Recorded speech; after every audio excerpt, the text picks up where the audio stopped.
Hello there, ladies and gentlemen, and welcome back to another Smite patch notes read through. Um, I guess it is the Viking innovation patch number 3.9. This is the PTS patch notes, so these are not final, but in like the general area, it's all good. This actually got public a few days ago, but it's just, I've not had time to actually go through them and record it, sadly. But we are doing it now, so yay. All right. So as you can see here, Ratatosker is getting a rework because people can't play him as he is, so they have to make him, different, I guess. There's not actually a whole lot different with him. Just a few tweaks, I guess. But anyway, let's just get to it. Acorn of Yggdrasil. Whatever. It's passive. A Ratatosker spawns with a powerful magic acorn from the world tree in his inventory, replacing this his item slots. Replacing his item slots for boots. He can upgrade this acorn through the item store from anywhere on the map to increase his power and movement speed. This fully upgraded acorn adds self-healing 20 plus 40% of his physical power to his abilities. Alright. So he does not have boots then, I guess. This acorn is instead of his boots, which seems kind of weird in my opinion. But I guess one of the complaints were that his acorn took up a slot and then you had to have boots and then you really only got, to fill up everything else.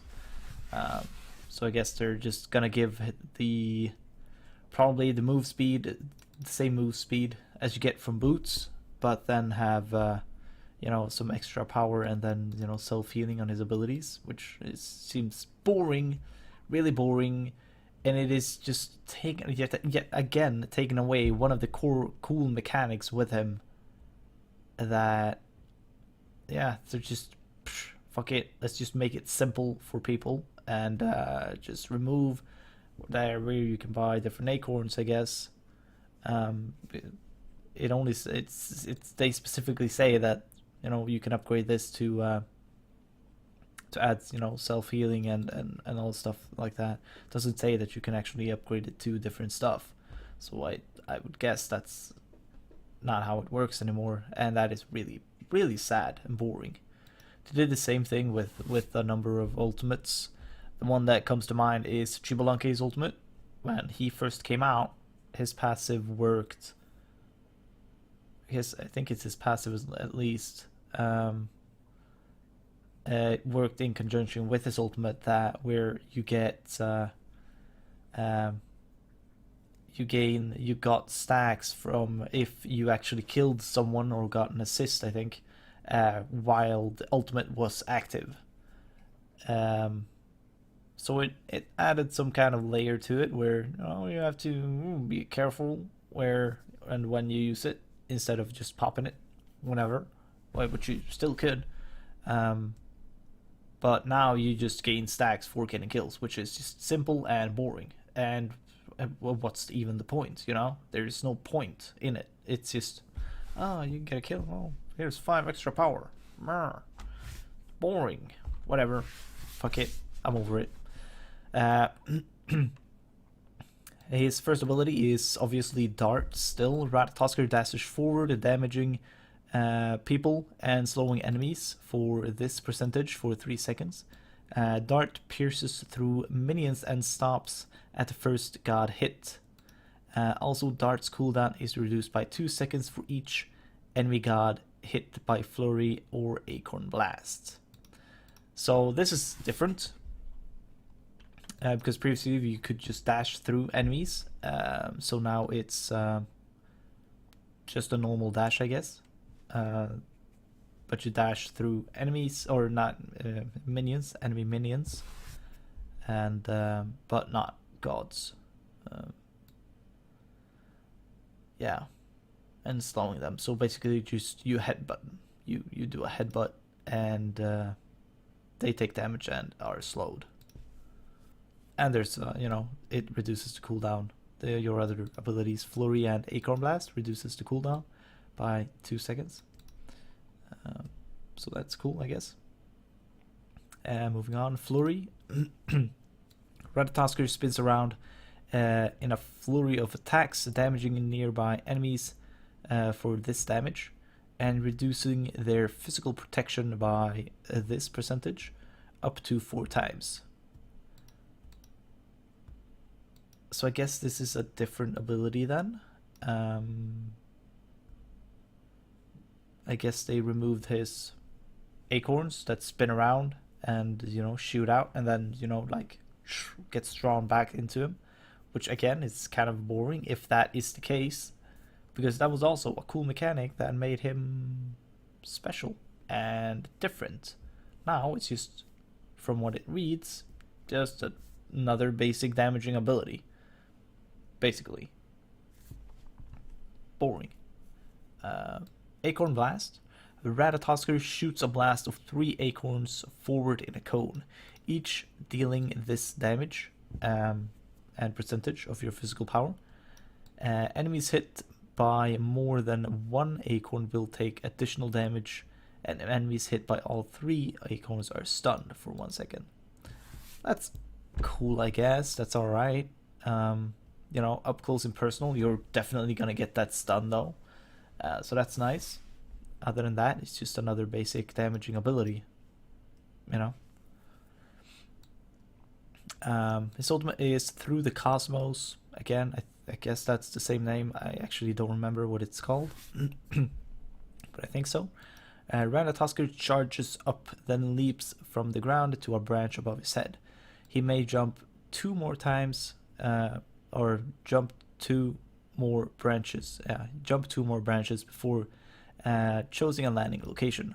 Upon landing, he deals this damage plus 70% of your physical power damage and knocks up enemies. Through the Cosmos can be cancelled or timed out from any of the branches, causing Ratatosker to strike down at the current target location.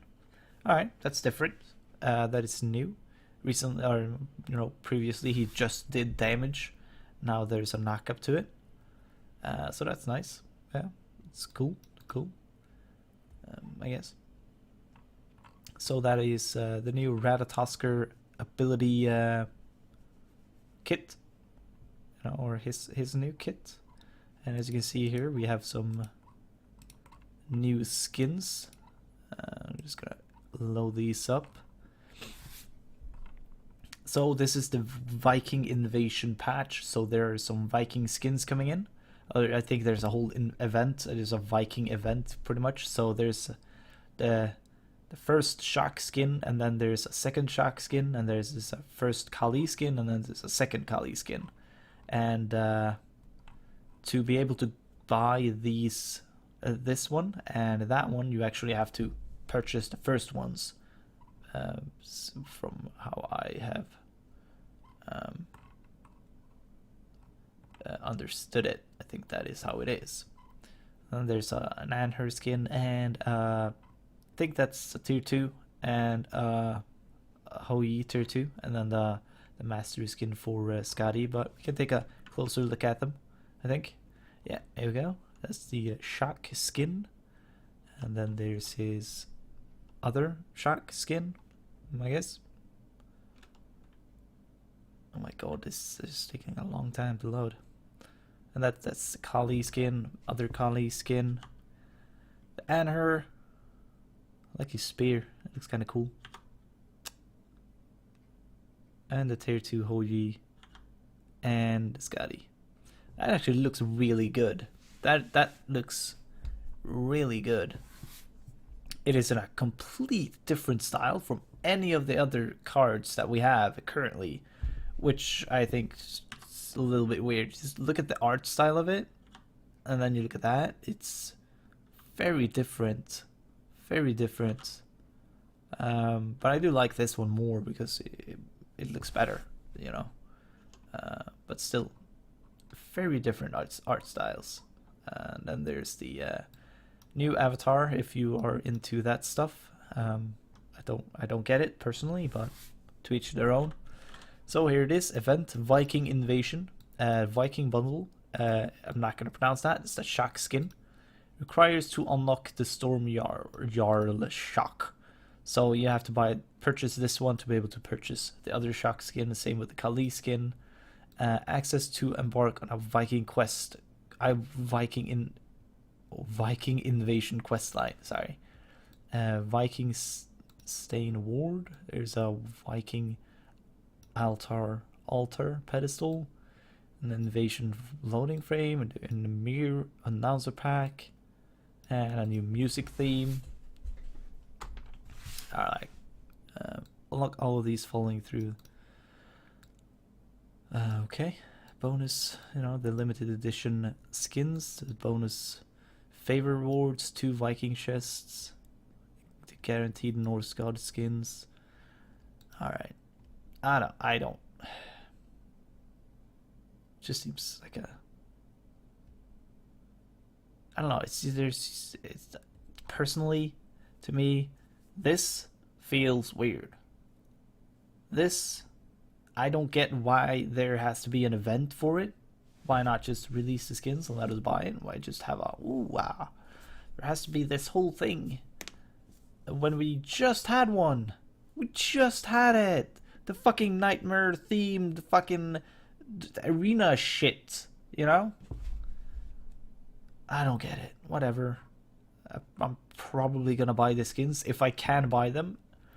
Flat out, there is nothing else. There is no like, you have to play this to be able to unlock that. Or if I can just buy the skins, I will buy the skins. Other than that, fuck it, not worth. Macintosh OS X support. So there's this patch supports Macintosh through Steam. That's pretty cool. So Macintosh players, if you've been interested in playing Smite, then you might be able to do that soon-ish. It seems to be just a beta or something to see if, you know, how it runs.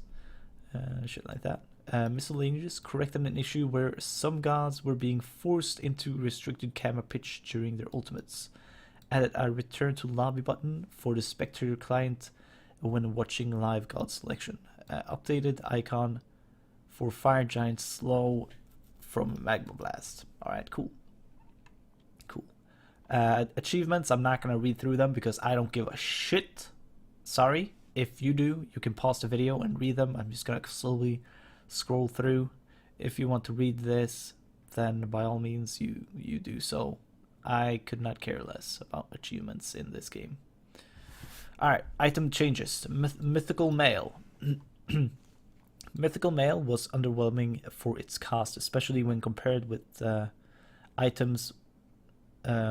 items with more direct health and protection on either end of the spectrum. By reducing the cost and providing a small bump to its physical protection, we expect it to fall into. I like this. I like this. This is one of my favorites. I love this item. It is by far my favorite protection item. Might be my favorite item all around. I've loved it for ages. So reduced cost from 2850 to 27, increased physical protection from 30 to 40. So that's nice. It's nice. Hopefully we'll see it get played more. Soul Eater. Soul Eater is an item that allows for people to, players, whatever, to gain a large amount of stats and then expend them in an emergency situation to stay alive. At a 50% health threshold to activate and a 1% per stack.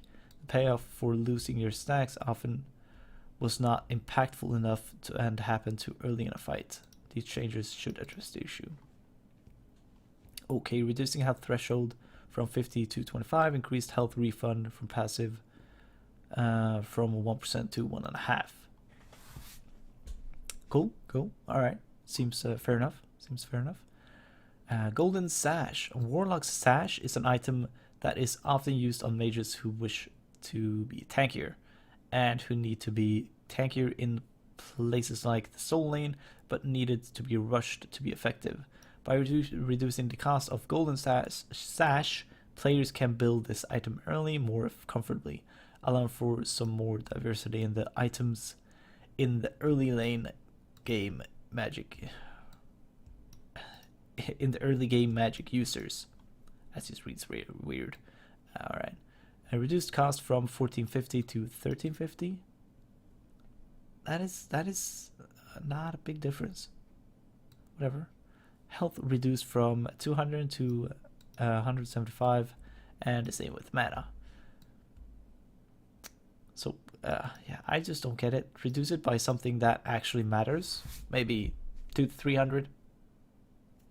Like 100 gold. That is like back harpies. So yeah, I just don't get it. But whatever.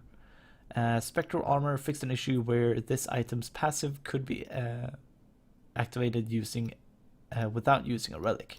Ah, weird. How? I don't know. That's weird.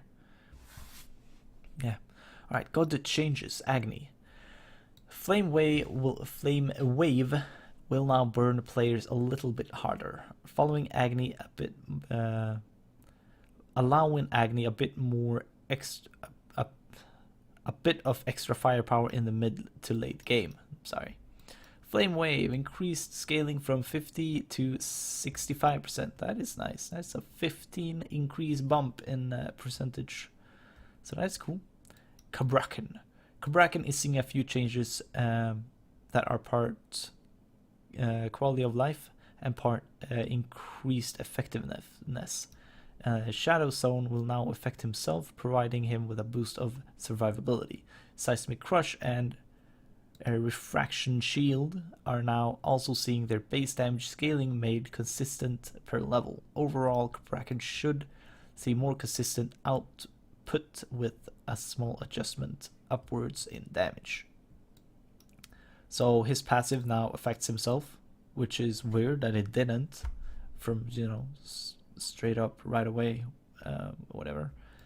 Seismic Crush changes damage from this to this, so not a whole lot, I guess. At max, it's just 5 damage. It's not a whole lot. Fraction Shield, and change the damage to this, so basically like a 10 damage increase there as well. Alright, Cupid's ultimate should now avoid being interrupted after the cast has occurred. This will help Cupid make sure Field of Love happens exactly when he meant for it to happen, while still keeping him casting for the same duration. So this is actually nice. Hopefully. Reduced casting time from... Okay, so it's an instant cast then. Increased recovery time from 0.1 to 0.4. Or 0.4 point. Okay. No, that's just a regular dot. Okay, never mind that. Never mind. So this is actually one of my main gripes with playing Cupid, that his ultimate is super easily cancelled and then you're just fucked because, well, moment's over, you're, yeah, fucked. Whatever. Fenrir now has more mana to leap, claw, and bite his enemies with, giving him some extra uses of his abilities in the early game. So base mana increased from 200 to 220. Base mana per 5 increased from 3.7 to 4.2. It's cool. Kali. Marked for Death. Updated tooltip for clarification. Yeah. Fixed Kali is receiving, okay, Bloodforge passive on assist if the target is her passive target. That was painful to read. Fixed an issue where Kali was getting the wrong XP and gold value on assists of her marked targets. Okay, cool. Loki. General. Increased the saturation, yeah, of Jokey Loki and Last Laugh Loki. To increase the saturation of the skins. Seems weird. I like the blue one. The red one was too red. I liked the color of the blue one really much because it looked really cool. But whatever. So Medusa, the achievement Look at Me will now be awarded if you stun 3 or more gods with Petrify, or you kill 3 or more. Okay, so okay, whatever. Poseidon is a character that often wants to maintain high levels of his tide to be mobile and effective around the map. By reducing both the tidal meter and mana cost of Tidal Surge and Whirlpool, Poseidon players will find themselves often in a slightly better position at key points in the game. Tidal Surge reduced mana cost from this to this, so 10. Reduced tidal meter cost from 35% to 30. Whirlpool mana is reduced by 10. Yep, and reduced tidal meter cost from 25 to 20. Alright, Scotty General corrected an issue where Caller's health bar would scale properly with distance. Corrected an issue where Calder's health bar would scale properly with distance.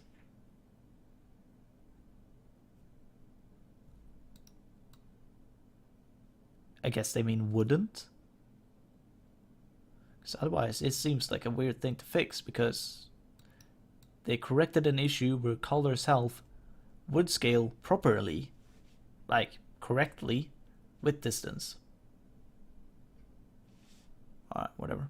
Fixed an issue with Calder's health bar in Spectator. Susano fixed an issue where Susano could get inside of towers and phoenixes. Alright, cool. Okay, that was my read-through of the 3.9 patch notes. I hope you guys enjoyed it. Thank you all for watching, and thumb it up, leave a comment, and don't forget to hit that share button and spread the virus. See you next time. Bye.